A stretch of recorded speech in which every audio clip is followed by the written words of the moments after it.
اسی لیے آرنے کا ملیریا کی چوٹی کی دوا ہے جو سب سے کم استعمال ہوتی ہے ملیریا میں. یعنی ہومیوپیتھ اکثر اس کو نہیں استعمال کرتے. دماغ زیادہ چائنا کی طرف دوڑتا ہے یا اور ایسی جو ٹکسالی کی دوائیں ہیں. حالانکہ آرنے کا اگر ملیریا کے موسم میں اونچی طاقت میں دی جائے تو 2-3 خوراکوں میں ہی کافی پروفیلیکٹک کا کام دیتی ہے, حفظ ما تقدم کا کام دیتی ہے.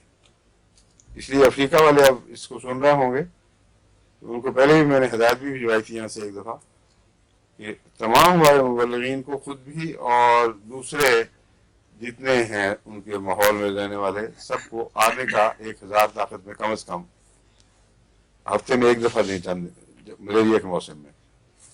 اور اگر کسی کے پاس 1 لاکھ ہو تو وہ بھی مہینے کے وقفے سے 1-2 خوراکیں لینے سے, یہ میرا ذاتی تجربہ تو نہیں مگر امید ہے کہ لمبا عرصہ تک فائدہ رہے گا.